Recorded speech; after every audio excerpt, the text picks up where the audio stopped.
이 시간 함께 나누실 말씀 출애굽기 17장 8절에서 16절까지 말씀입니다. 출애굽기 17장 8절에서 16절까지 말씀 저랑 한 절씩 교독하도록 하겠습니다. 그때 아말렉이 와서 이스라엘과 르비딤에서 싸우니라. 모세가 여호수아에게 이르되 우리를 위하여 사람들을 택하여 나가서 아말렉과 싸우라. 내일 내가 하나님의 지팡이를 손에 잡고 산꼭 거기에 서리라.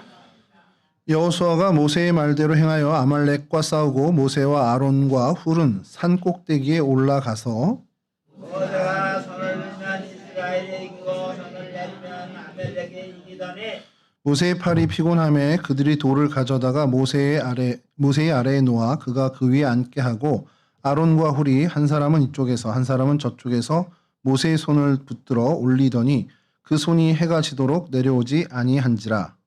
여호수아가 칼날로 아말렉과 그 백성을 쳐서 무찌르니라. 여호와께서 모세에게 이르시되 이것을 책에 기록하여 기념하게 하고 여호수아의 귀에 외워 들리라. 내가 아말렉을 없이 하여 천하에서 기억도 못하게 하리라. 모세가 제단을 쌓고 그 이름을 여호와 니시라 하고 함께 하시죠. 이르되 여호와께서 맹세하시기를 여호와가 아말렉과 더불어 대대로 싸우리라 하셨다 하였더라. 아멘. 예, 오늘 저희가 좀 살펴볼 성경의 장소는 르비딤이라는 곳입니다. 출애굽 여정을 저희가 성경 공부나 어떤 그 기회가 있을 때 살피다 보면 그 시내산에 이르기 직전에 머물렀던 곳이 이제 르비딤이라고 등장을 합니다. 이게 출애굽기에 의하면 그렇게 되고요. 또 민수기 33장에 의하면 그 신광야를 떠나서 르비딤에 이르는 것이 출애굽에선 그렇게만 나오는데 민수기에서는 돕가나 알루스라는 곳이 또 주 사이에 등장을 합니다. 거기에는 뭐 전혀 자료들이 남아있질 않아서 이제 출애굽 여정하면 저희가 보편적으로 엘림을 떠나서 신광야에 머물렀다가 그 다음에 시내산 가는 여정에 르비딤에 장막을 치는 그 일이 이제 기록이 돼 있죠. 그 르비딤을 오늘 좀 살펴보려고 하는데요. 시내산 도착해서 하나님으로부터 그 말씀의 돌판을 받는 그 사건 전에 머물렀던 곳. 근데 이곳에서도 제법 의미 있는 일들이 좀 벌어지고 있습니다.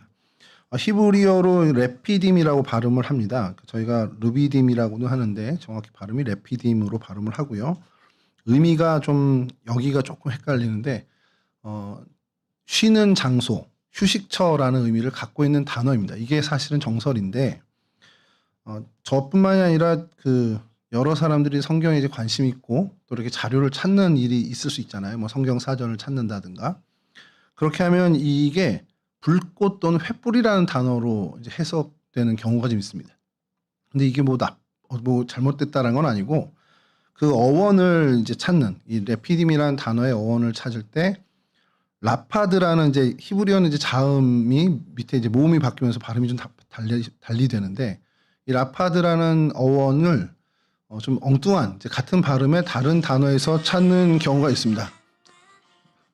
예, 그런 경우가 있는데 그래서 그런 걸 할 때 이 라파드라는 단어가 이제 쉼, 자리를 펴다, 안식처 뭐 이런 뜻을 갖고 있는 것에서 출발한 게 이 레피딤인데 그 어원을 빛나다, 그리고 불 이런 거에서 찾게 되면 이게 횃불 그리고 어떤 그 빛이라는 어떤 단어로 해석이 되는 경우가 있어요.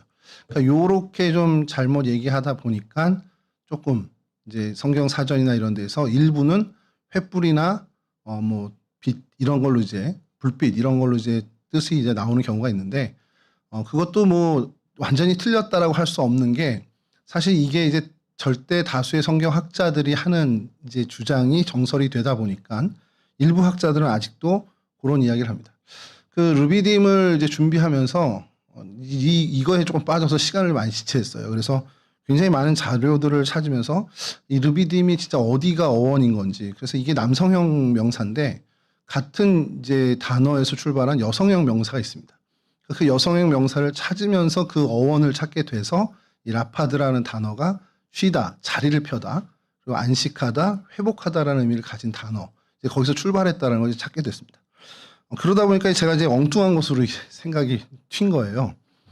그래서 그러면 이게 어원이 이렇게 돼 있고 지금 이 쓰는 단어의 어원들이면 이 히브리어가 저희 나라도 있잖아요. 이 서울의 어원이 뭐 세벌 이렇게 돼서 뭐 서라벌도 거기에 기인되는 단어다 이렇게 얘기도 하고 하는데, 그래서 그 찾다가 엉뚱하게 친 것이, 그럼 당시에 기록한 언어가 있어? 그러니까 말은 하지만 문자가 있어? 이런 생각이 든 겁니다.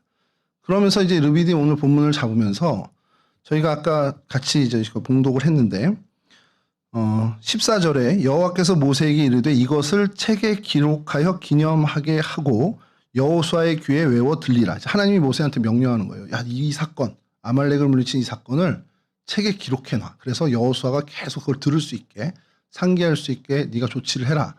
이 명령을 한 거거든요. 출애굽 시절에 이 광야 여정을 가는 이 민족이 말이야 당연히 하겠죠. 언어가 있으니까. 어떤 문자를 썼을까가 이제 고민이 되는 거예요. 생각해 보신 적 없으신가요, 혹시? 그리고 거기에서 출발한 엉뚱한 생각이 어디까지 갔냐면, 그럼 우리가 이 이후에 르비딤에서 시내산으로 가서 모세가 산에 올라서 이제 자별무사라고 이제 지도에 보여드릴 텐데 거기 올라서 하나님으로부터 돌판을 받아 내려옵니다. 근데 성경에 보면 하나님께서 그 돌판에 친수로 쓰셨다는 거예요. 그냥 누가 받아 적은 것도 아니고 하나님이 직접 쓰셨어요. 그럼 그 문자는 어느 문자일까? 한글은 아닐 거예요, 분명히. 세종대왕 이전이니까 한글은 아닐 텐데.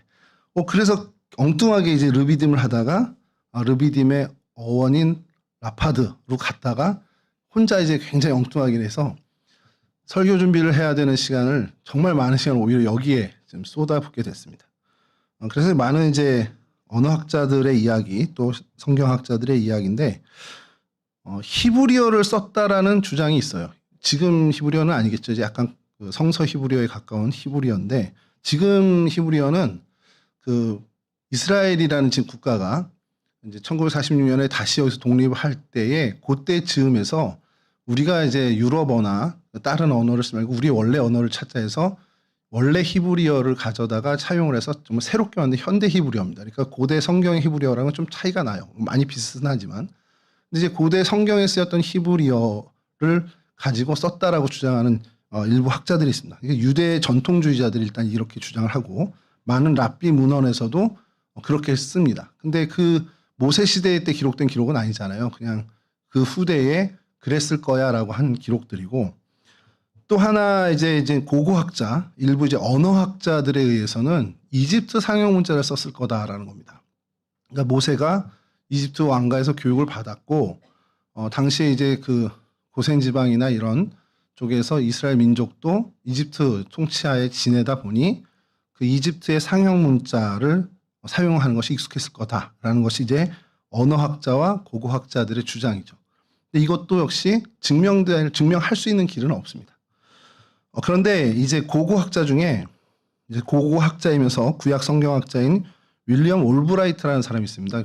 제가 이제 대학에 가서 구약 개론을 할 때 이스라엘 역사를 알고 싶니? 그럼 이 책을 사 하면서 그 교수님이 소개해 준 책을 지금까지도 꽂아놓고 반도 못 읽은 것 같아요. 그냥 쭉 읽어나가지를 못하고 그때그때 필요할 때마다 꺼내서 읽다 보니까 분량으로 치면 한 반 정도 읽었을까라는 생각이 드는 그 올브라이트라는 책이 있습니다. 올브라이트라는 학자가 있습니다.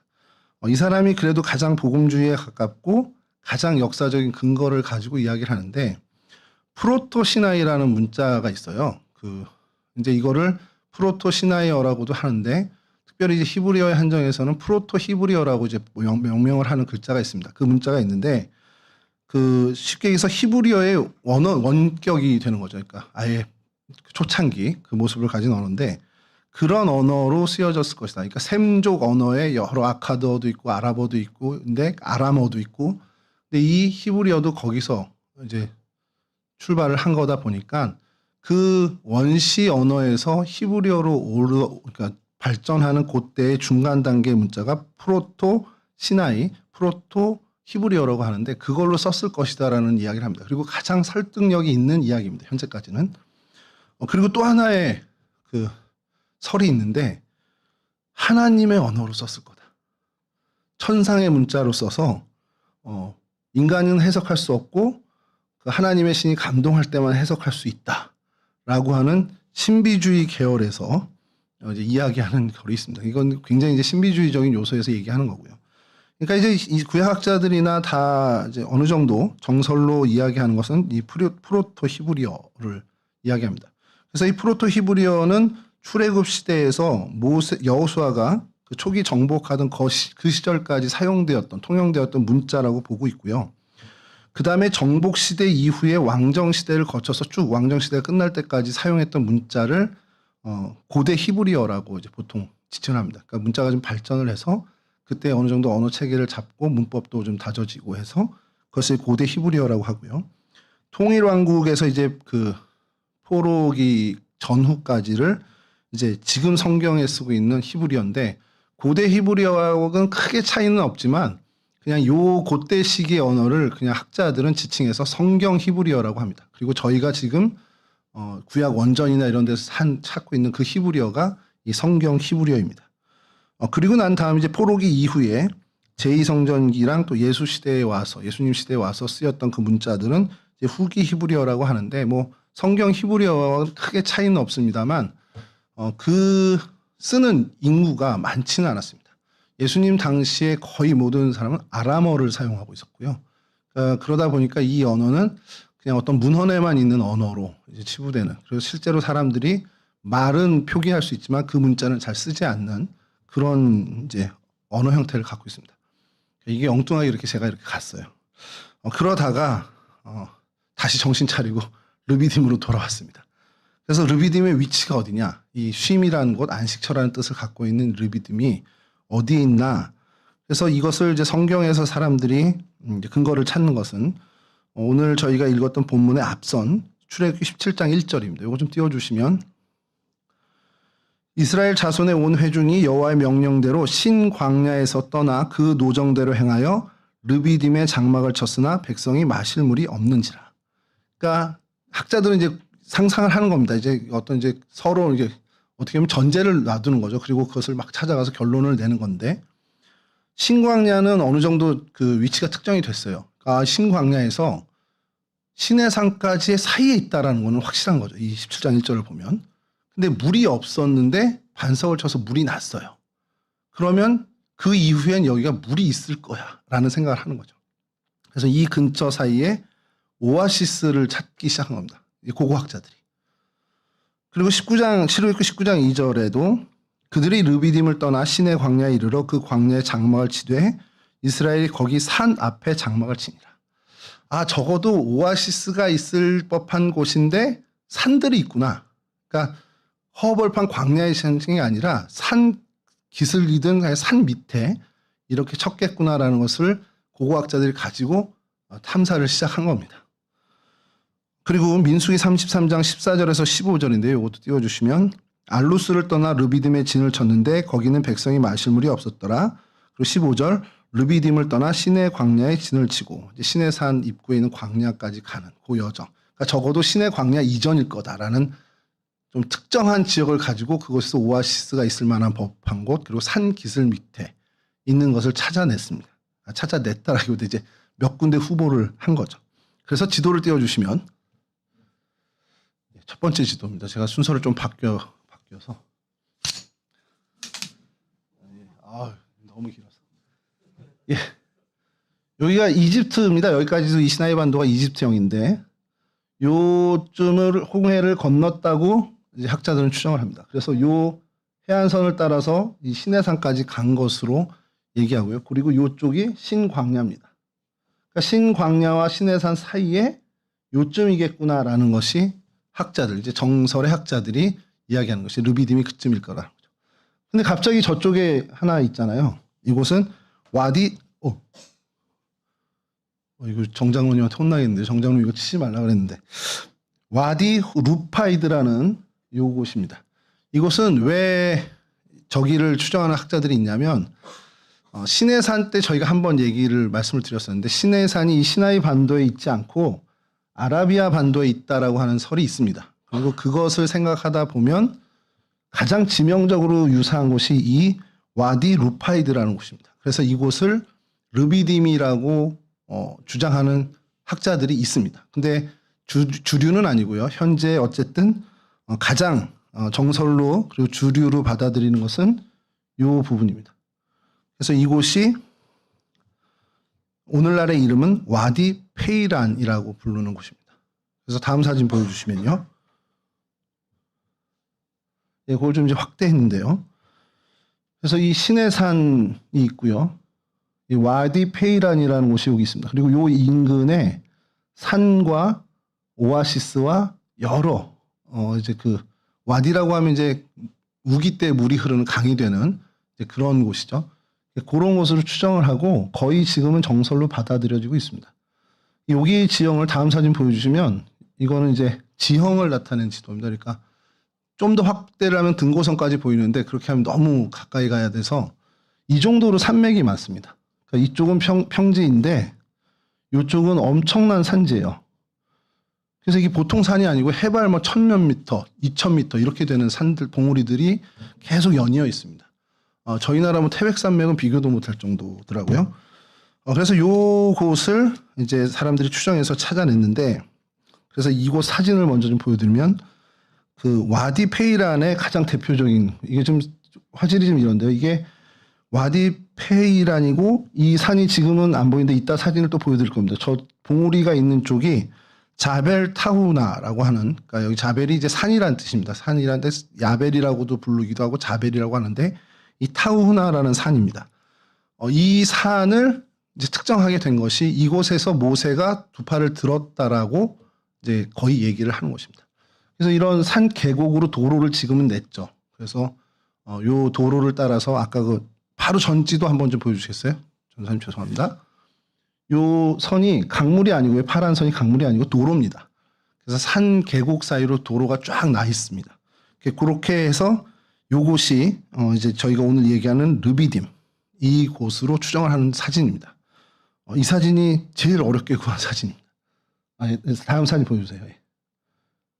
예, 그리고 다음 사진을 보여주시면 정말 고마운 분이 이건 하나님 은혜입니다. 예, 어느 분이 비행기에서 찍었는데 공유를 안 해도 그만인 걸 공유를 해줬어요. 그래서 이곳이 정확하게 아까 말씀드린 그 산길, 그러니까 이 정도의 산맥입니다. 그러니까 굉장히 험준한 곳이에요. 이 아까 그 지도에서만 막 어수선한 그 산맥이 있는 곳이.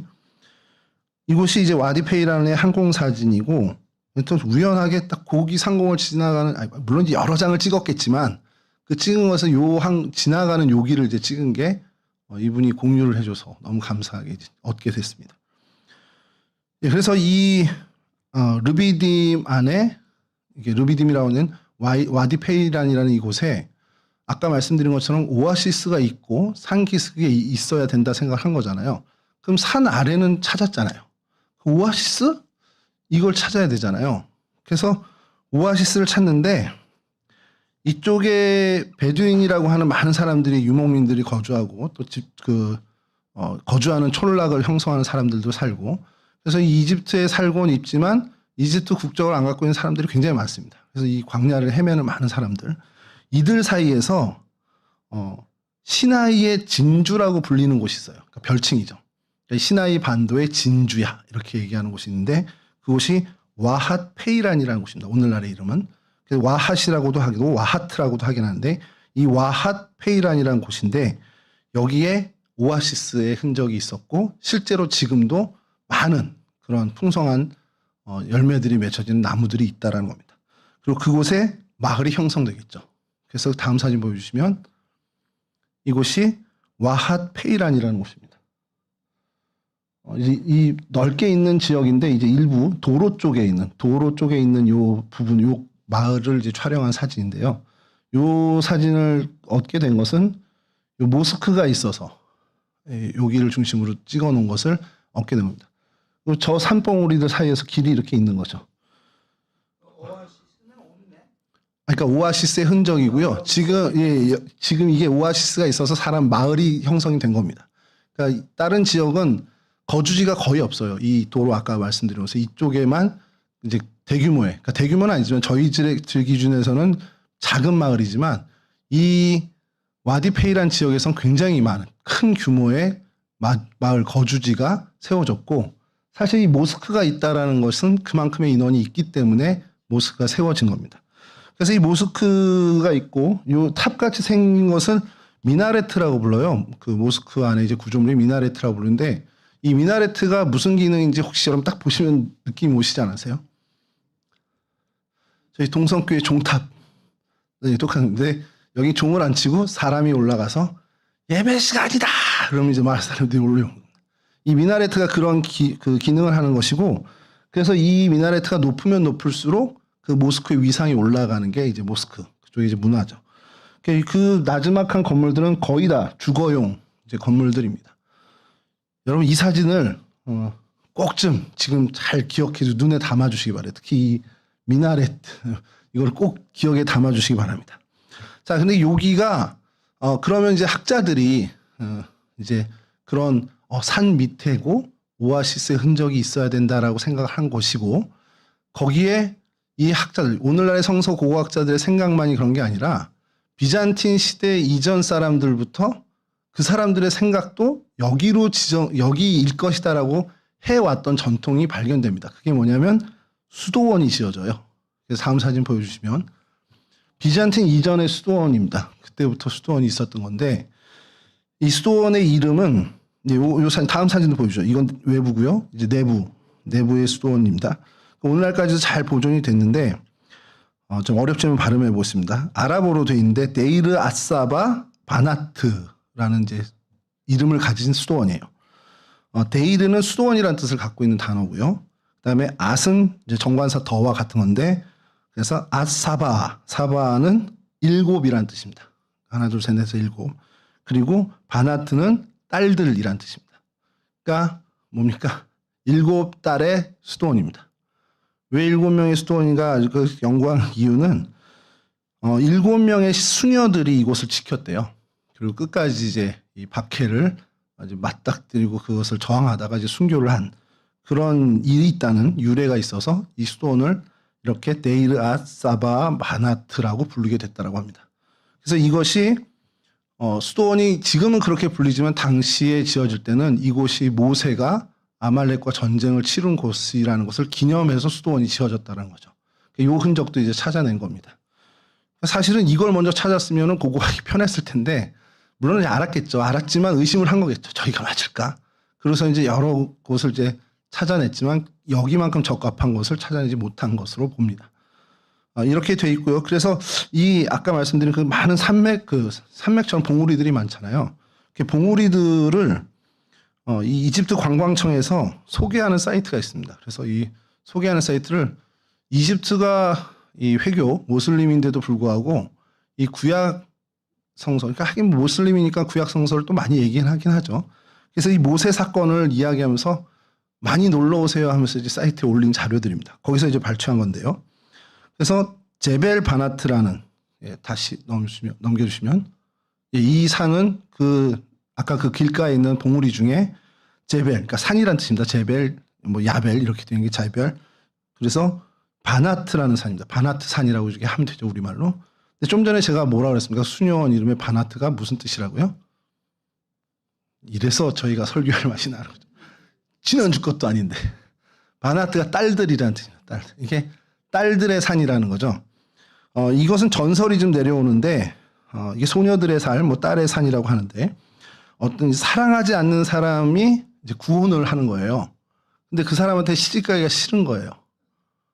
그래서 이 산으로 올라가 버려서 실종됐습니다.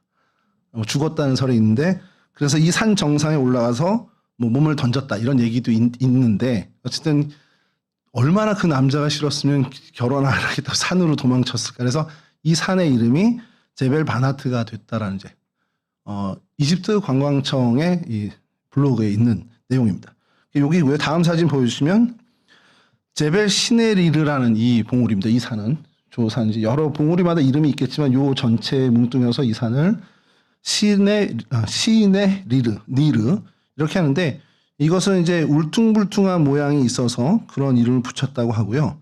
등반이 가장 어려운 산 중에 하나로 암벽 등반하는 사람들의 제일 많은 도전을 받는 그런 곳이라고 합니다. 그 다음이 제벨 타후나라는 산인데 이게 제일 중요합니다. 아까 처음에 보여드렸던 그 르비딤이라고 지칭한 그 산 있잖아요. 그 산인 밑에서만 찍은 사진이어서 그냥 저는 포기하고 그 사진만 쓰려고 했는데 이 블로그에 이 사진을 올려놨습니다. 이 산이 말씀드렸던 모세가 지팡이를 들고 팔을 올렸던 그 산으로 추정을 하는 것입니다. 가장. 그리고 이 밑에 아까 말씀드렸던 오아시스도 가깝고 아까 그 골짜기도 가까운 그리고 수녀원도 가까운 그곳이 이 산 밑이라는 거죠. 이 타후나라는 이 산입니다. 그 다음 산이 제벨 세라빌이라는 이 산맥에서 시내산을 제외하고는 가장 높은 봉우리. 이곳은 거의 들어 올라가지 못하는 그런 곳으로 소개가 되고 있고요. 그래서 가장 멋있는 봉우리를 갖고 있는 곳으로 이 블로그에서는 소개를 하고 있습니다. 그래서 나끄르 아젤라라는 이름을 또 갖고 있습니다. 자, 그리고 그 다음 사진이 이제 그 도로입니다. 그 아까 파란 선이 도로인데 넓은 도로가 아니고요. 요 정도 도로예요. 저희 국도 정도 되는 도로입니다. 이게 그래서 제가 너무 아쉬운 거예요. 직접 가서 이 도로를 달리면서 사진을 찍어 오면 훨씬 더 저희가 여기가 어떤 모습이었을지 그리고 출애굽 여정을 볼 수 있을 텐데라는 생각을 했는데 그 아쉬움을 고마운 유튜버가 어느 유튜버가 자기 차에서 음악을 크게 틀어놓고 이 길을 달린 걸 올려놨습니다. 잠깐 보시죠. 이게 3배속으로 제가 편집을 한 겁니다. 소리는 죽였어요. 이상한 음악이 나와서. 이게 시내산에서부터 르비딤으로 오는 이제 역순으로 오는 길입니다. 좀 빠르죠? 3배속입니다. 그러니까 좌우 산을 좀 봐주시고요. 아까 기억하라고 했던 그 산, 그 모스크 좀 기억해 주시기 바랍니다. 예, 그거 기억해 주시면 감사하겠습니다. 찾아내셨습니다. 예. 이게 1분 좀 넘는 영상인데 3배속으로 해서 끝났습니다. 예, 이 미나레트 아까 보셨죠? 그 사진 보여주시죠, 전사님. 예, 삐쭉 보이는 게 28초쯤에 나오는 건데 요 미나레트가 요 도로에서 요만큼 가깝고요. 저 앞에 보이는 게 아까 타후나 그 산입니다. 한번 가보시면 좋겠죠, 성지순례로 저희. 예. 요렇게 제가 감사한 거는 제 형편을 아시는 하나님이 제가 그걸 갈 수 있는 형편이 아니다 보니 답답했는데 이 문명의 이 길을 통해서 책상에 앉아서 이걸 다 보게 해주시는구나. 너무 감사합니다. 그래서 이 르비딤 이곳이 이런 모양을 갖고 있고요. 그래서 이곳에서 벌어진 사건이 크게 3가지가 있습니다. 첫 번째 사건은 오늘 저희가 읽은 본문의 앞선 부분이긴 한데 이곳에 물이 없어서 그 반석을 치죠. 이게 사실은 이 사건이 모세에게는 조금 비극적인 사건이 이제 후에 되긴 하지만 그래서 그곳에 쳐서 물이 이제 넘쳐나게 됩니다. 그래서 그것을 마사라고 부르기도 하고 무리바라고 부르기도 하죠. 출애굽기 17장 7절인데요. 그가 그곳 이름을 마사 또는 무리바라 불렀으니 이는 이스라엘 자손이 다투었으며 또는 그들이 여호와를 시험하여 이르기를 여호와께서 우리 중에 계신가 안 계신가 하였음이더라. 굉장히 부정적인 사건이 벌어진 겁니다. 그래서 마사 또는 무리바라고 부르게 됐다라는 것이죠. 말하는 그 전 사건이고 쓴물을 이제 바꾼 것. 그것과 이제 다음 사건입니다. 이게 다음 사건이고. 그리고 이 사건을 민수기에서 똑같은 사건을 이제 기록을 하는데 민수기 20장 1절에서 2절에는 이곳을 조금 다른 명칭을 부릅니다. 첫째 달에 이스라엘 자손 곧 온 회중이 신광야에 이르러 백성이 가데스에 머물더니 미리암이 거기서 죽음에 거기서 장사되니라. 회중이 물이 없으므로 모세와 아론에게로 모여드니라. 이 물 부족해서 물 달라고 하는 사건이 있었는데 민수기에서는 여기를 르비딤이라고 부르지 않고 가데스라고 부르고 있습니다. 그러니까 그런 이름을 갖고 있다는 정도만 알고 계시면 되고요. 이게 르비딤 요 지역에서 일어난 사건, 이제 첫 번째 사건이 이 물에 관련된 사건이고 두 번째는 저희가 오늘 읽었던 본문의 사건입니다. 아말렉과의 싸움입니다. 아말렉과의 싸움 얘기는 지금 저희가 읽으신 대로 하나님이 모세로 하여금 아말렉과 전쟁을 하게 하시고 모세가 팔을 들었을 때 이스라엘 군대가 이기고 팔이 내려갈 때 이제 밀리게 되는 그런 상황을 그래서 아론과 훌이 그 팔을 같이 바치게 됐다. 그래서 오늘 저희가 읽었던 본문처럼 이곳에 단을 쌓는데 그 단을 여호와는 나의 깃발이라는 여호와 니시, 여호와 나의 승리라는 이 니시라는 이름을 붙이게 되었다라는 것을 기억하는 게 두 번째 사건이고요. 또 세 번째 사건은 성경에 직접적으로 언급은 안 되는데 이건 추정을 하는 겁니다. 르비딤에서 시내산을 갔지? 그러면 시내산에 도착 전까지 르비딤의 장막을 치고 시내산에 도착하기 전까지 성경에 기록된 내용들은 여기서 일어난 거네? 라고 생각을 하는 거죠. 그 사건 중에 하나가 모세의 장인이 모세에게 충고해주는 그런 겁니다. 출애굽기 18장 5절인데요. 모세의 장인 이드로가 모세의 아들들과 그의 아내와 더불어 광야에 들어와 모세에게 이르니 곧 모세가 하나님의 산에 진친 곳이라. 여기입니다. 근데 여기 시내산 가기 전인데 여기 역시도 하나님의 산이라고 지칭을 합니다. 그래서 이걸 말씀드린 것처럼 르비딤에 있는 그 봉우리를 오늘날의 타우나라는 산을 이렇게 지칭한 것일 수도 있다라는 성경학자들의 이야기가 있습니다. 그래서 출애굽기 18장 19절에서 22절인데 좀 긴데 이건 읽어드릴게요. 이제 내 말을 들으라. 내가 네게 방침을 가르치리니 하나님이 너와 함께 계실지로다.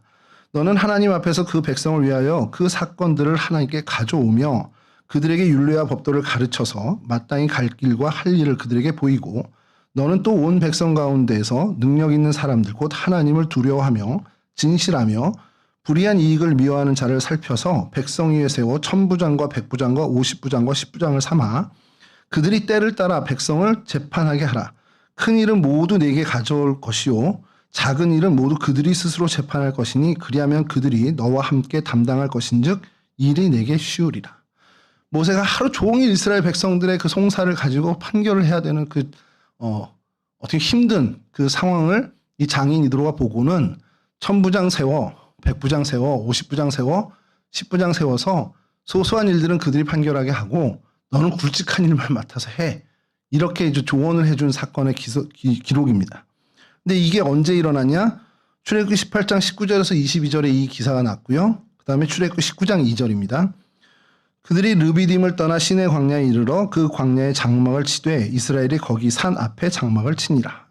그러니까 이 시내 산 앞에 가서 장막을 치기 전에 일어난 일입니다. 그리고 이 18장은 르비딤에서 장막을 친 이후의 기록입니다. 그러니까 이 르비딤에서 장막을 쳤을 때에 일어난 일이다라고 이제 추정을 하는 거죠.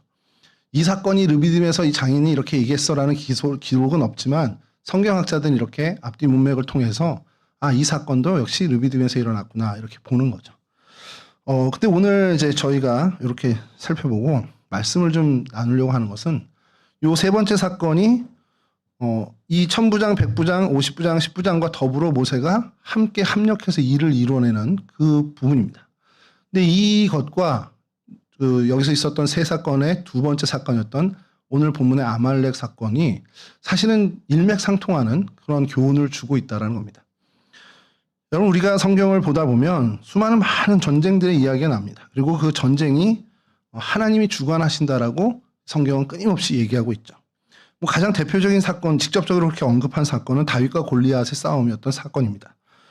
그리고 그것뿐만 아니라 이스라엘의 모든 전쟁과 그 결과는 하나님이 주관하시고 하나님이 이스라엘이 갖고 있는 그 믿음을 보셔서 그 결과를 내어주시는 것을 성경에서는 이야기 계속하고 있습니다. 오늘 본문에 등장하는 아말렉과의 싸움도 마찬가지라는 거죠. 전쟁을 주관하시는 하나님이 계시고 이스라엘 백성이 어떠한 믿음으로 하나님 앞에서 그 전쟁을 맞닥뜨리느냐, 그 전쟁을 어떻게 대하느냐에 따라서 이스라엘이 승리할 수도 패할 수도 있는 그 모습을 아주 리얼하게 보여주는 사건이 이 아말렉과의 전쟁입니다. 그 대표적인 모습이 그 모세가 팔을 들어서 하나님께 간구하는 그 모습이죠. 백성들과 지도자들이 계속되는 어떤 내분에 이어서 이스라엘 광야를 지내다가 어떻게 보면 타민족과 최초의 전쟁을 하게 되는데 그게 바로 오늘 사건입니다. 어떻게 보면 이스라엘은 군대로서의 모양은 갖지 못한 민족이었어요. 현재까지는. 그래서 스스로 싸울 힘이 없는 민족입니다. 그래서 이 힘이 필요했죠. 이스라엘과 이 아말렉과의 전쟁 기사를 다루고 있는 본문이 그래서 어떻게 보면 더 큰 의미를 부여하는 것일 수도 있습니다. 하나님의 왕국에 대한 이방 세계의 도전, 이것을 어떻게 맞닥뜨려야 그리스도인으로서 하나님의 백성으로서 바른 모습인가를 어떻게 보면 굉장히 보여주는 아주 리얼하게 보여주는 본문일 수도 있다는 것이죠. 전쟁은 인간이 이스라엘 백성이 분명히 수행하는 겁니다. 겉모습으로. 그러나 그 결과의 열쇠, 그 열쇠는 오직 하나님이 주고 계신다는 사건을 아주 명명백백히 보여주는 사건이죠. 이 역시 골리앗 앞에 선 다윗의 고백과 완전히 일맥상통합니다. 다윗이 골리앗 앞에서 한 얘기입니다. 사무엘상 17장 47절인데요. 또 여호와의 구원하심이 칼과 창에 있지 아니함을 이 무리에게 알게 하리라. 전쟁은 여호와께 속한 것인즉 그가 너희를 우리 손에 넘기시리라. 다윗은 아주 정확히 알고 있었습니다. 뭐 이스라엘의 어떤 역사를 공부한 거 아닐까라는 생각이 들 정도로 이 전쟁이 하나님께 속한 것이다라는 걸 아주 명확하게 알고 있고 그 믿음이 있었던 사람이죠. 그리고 오늘 역시도 이 본문도 그와 같은 모습으로 결국 이스라엘이 승리를 하죠. 하나님께 전적으로 의지한 모세의 기도와 그를 돕는 아론과 훌에 그리고 그 믿음을 이어받은 여호수아가 실제 전쟁에서 앞장서 싸운 것으로 이 전쟁을 승리의 어떤 결과를 얻어내게 됩니다.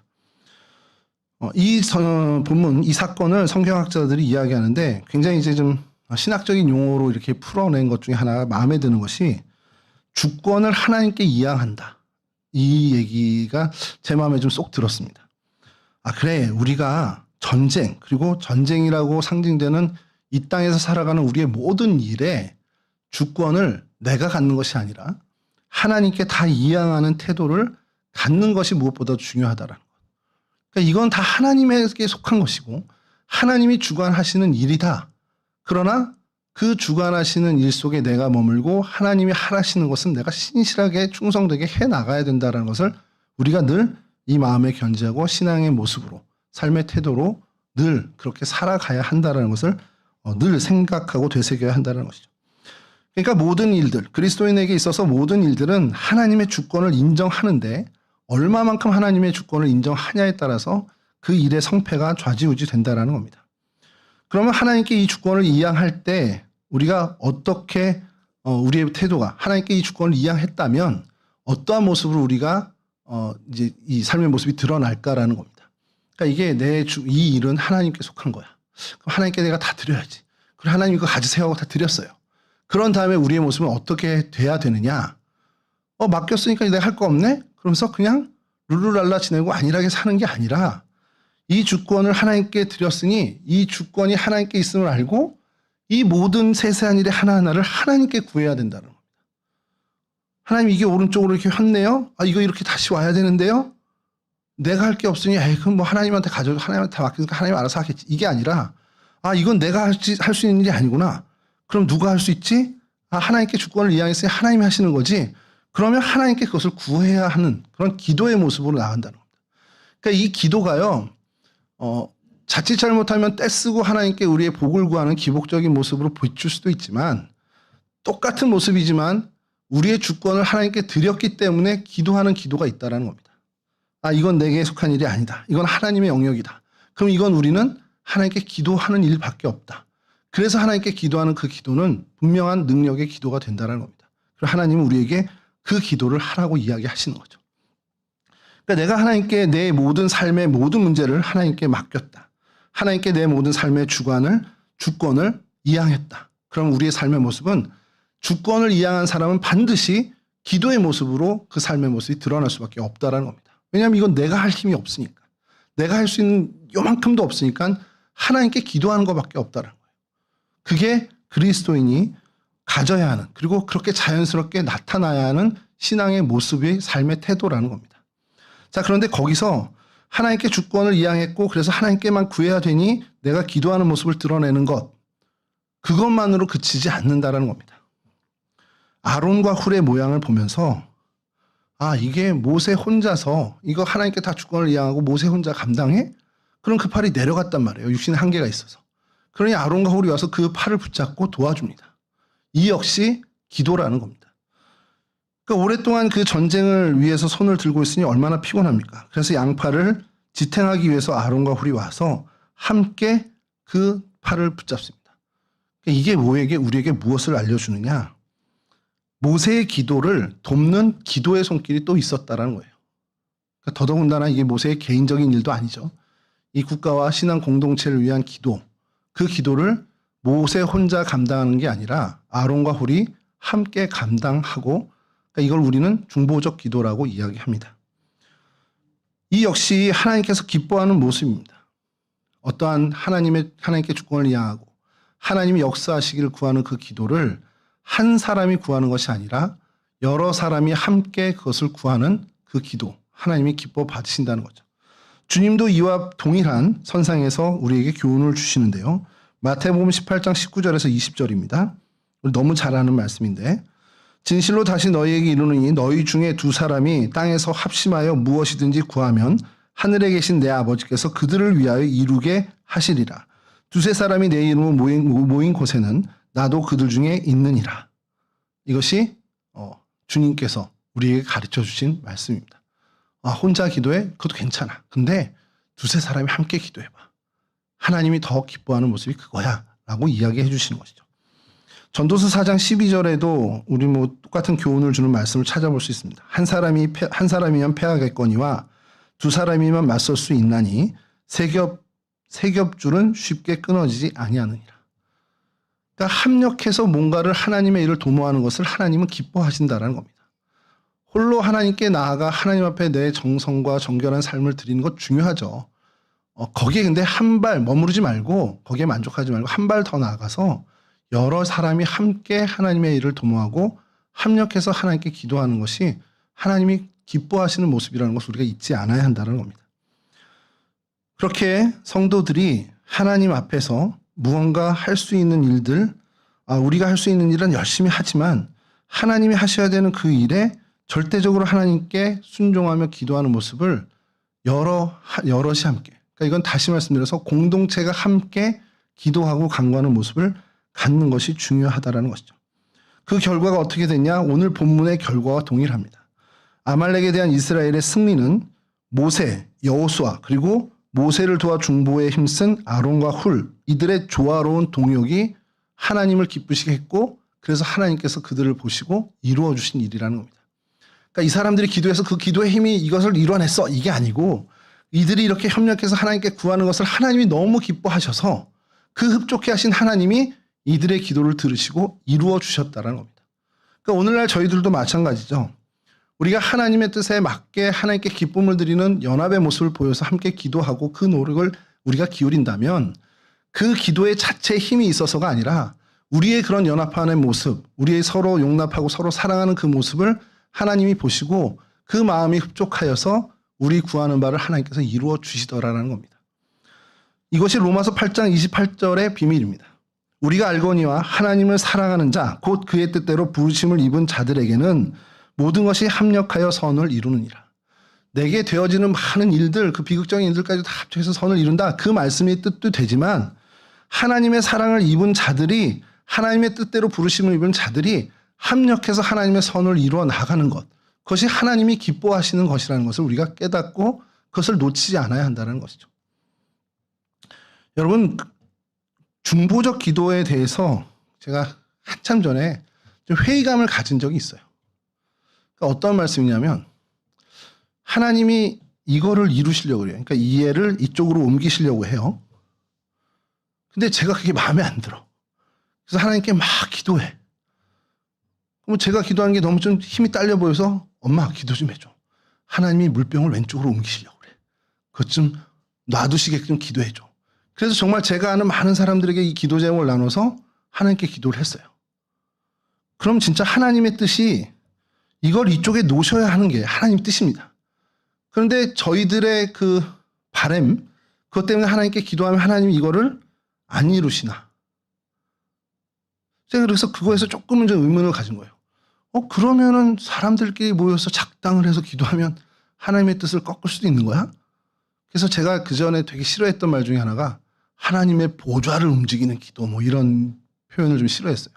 아니, 하나님이 뜻을 정하시고 하나님께서 인간을 이롭게 하시기 위해서 하시는 일이라면 누가 어떻게 기도하는 건 하나님이 이루셔야지. 그걸 뜻을 바꾸시는 거는 아니지 않나, 이런 생각을 했어요. 그러면서 드는 생각이, 그러면은 왜 우리가 합해서 함께 중보적인 기도를 해야 돼? 그러니까 쉽게 얘기해서 어느 한 사람이 어떤 일을 겪고 있습니다. 근데 그 겪는 일이 하나님의 뜻이에요. 그건 죽었다 깨어나도 하나님이 꺾으시지 않은 하나님의 뜻이야. 근데 내가 보기엔 마음이 아파. 그래서 그걸 기도해요. 그럼 하나님이 그 뜻을 꺾으신다? 그건 아닌 것 같다라는 거죠. 그럼 하나님 뭐하라 우리가 저 사람을 위해서 기도하게 하셔요? 왜 중보 기도를 하게 하셔요? 이게 저를 한참 동안 괴롭혔던 의문이었습니다. 근데 이제 그걸 이제 하나님께서 많이 신앙생활을 하면서 또 말씀으로 많이 가르쳐 주신 것이 오늘의 교훈입니다. 우리의 능력, 우리의 기도 자체의 능력이 있어서가 아니라 하나님이 내가 저 사람을 위해서 아파하고 기도하는 그 모습을 하나님이 기뻐하시는 거예요. 그 중보적인 기도를 통해서 제가 결국 그 사람을 사랑하고 용납하고 수용하는 사랑의 사람으로 자라나고 있더라는 겁니다. 그 궁극적으로 우리를 변화시키려는 하나님의 의도라는 거죠. 교회 공동체 안에 하나님이 기도의 제목을 주셔요. 그러면 많은 이들이 함께 기도합니다. 그럼 이제 저 같은 사람이 그럴 거 아니에요. 야, 기도하든 안 하든 하나님 뜻대로 하시겠지. 그럼 뭐라 기도해? 이렇게 될 수 있습니다. 아니요. 하나님이 그 문제를 주신 이유는 그 문제를 통해서 우리가 함께 이 공동체성을 회복하고 신앙 공동체로서 연합하고 서로 화합하는, 서로 일치하는 그 모습을 하나님이 보고 싶어 하시는 겁니다.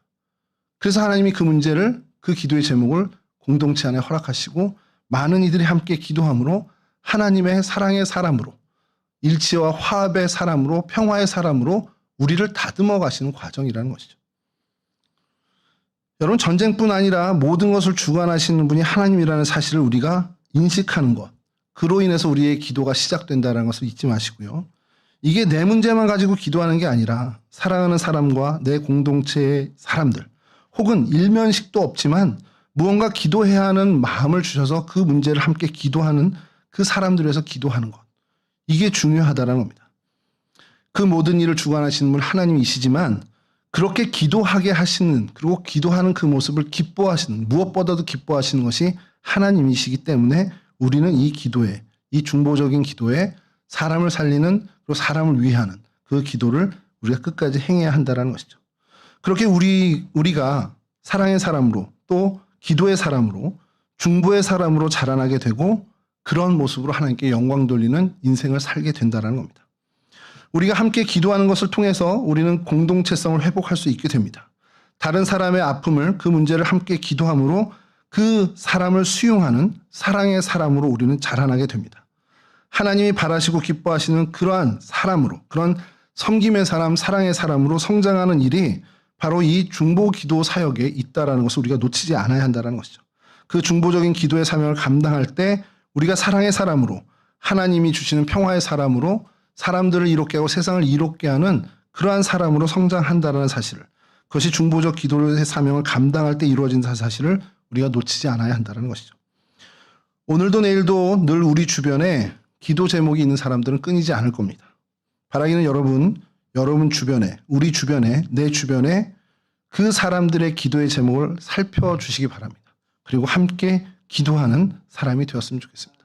그리고 우리 교회 공동체뿐만 아니라 이 나라와 민족의 공동체의 기도 제목을 함께 기도함으로 이 나라를 사랑하고 이 민족을 사랑하는 그러한 사람으로 우리가 나아가야 합니다.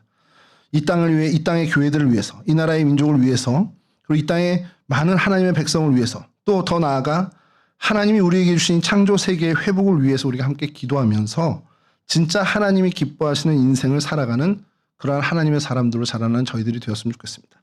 이와 같은 은혜를 누리시는 이 은혜의 모두가 주인공이 되시기를 주님의 이름으로 간절히 축원합니다.